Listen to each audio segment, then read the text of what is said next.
Tactics lagged some way behind tactics in the field, but by the middle of the 14th century something resembling an English navy could be deployed to protect the coasts and attack enemy shipping. It is undeniable that during the Plantagenet years many acts of savagery, butchery, cruelty, and stupidity were committed. But by 1399, where this book ends, the chilly island realm that had been conquered by William the Bastard of Normandy in 1066 had been transformed into one of the most sophisticated and important kingdoms in Christendom. At its heart lay the power and prestige of the royal family. That is the process described in this book, but this is also a book written to entertain. It is a narrative history, and it tells some of the great stories of England.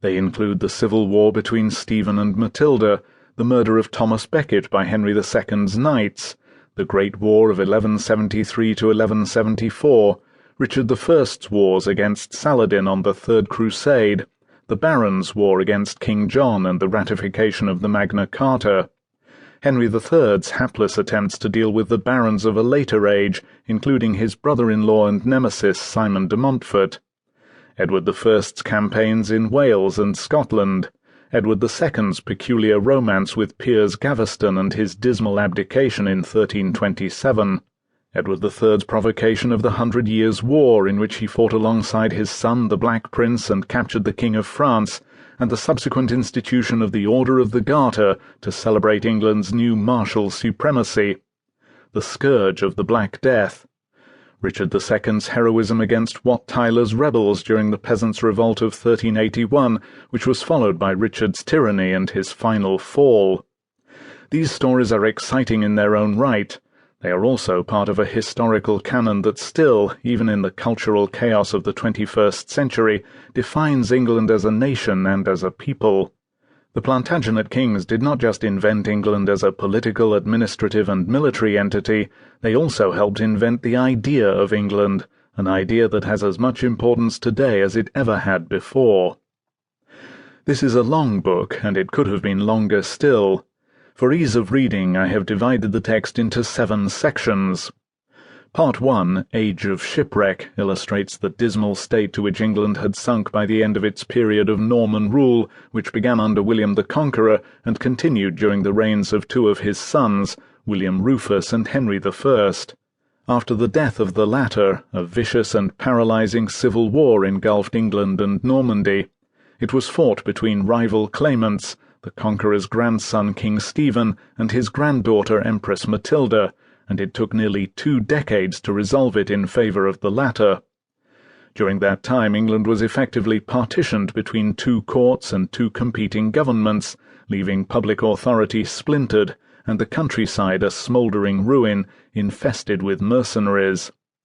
Only with the accession of Matilda's son, her eldest child by Geoffrey Plantagenet, a dishevelled, quick-tempered but brilliant boy known as Henry Fitz-Empress, was the realm reunited and restored to good governance. Henry Fitz-Empress became Henry II, and through a combination of some good fortune, immense personal energy, and a great deal of military capability and hard-headed purpose, Henry set about establishing himself, and by association the English crown, as the master of a patchwork of territories, reaching from the borders of Scotland to the foothills of the Pyrenees. The story of Henry II's rule over his vast dominions and their gradual, if unintended, coherence into a form of empire is the subject of Part 2, Age of Empire. It charts Henry's astonishing conquests, his catastrophic dispute with his one-time best friend Thomas Becket, and the king's struggles with his feckless children and extraordinary wife Eleanor of Aquitaine, which some contemporaries believed were divine punishment for Becket's death. Age of Empire also explores Henry's revolutionary reforms of English law, justice, and bureaucracy, reforms that gave England legal processes and principles of government that endured for centuries. Despite the feats and achievements of his astonishing reign, Henry II is one of the lesser-known Plantagenet kings. Not so his third son Richard I, the Lionheart, who inherited the Plantagenet Empire in 1189 during the white heat of Europe's most enthusiastic crusading years. Richard, who spent a surprisingly small amount of time in England given the heroic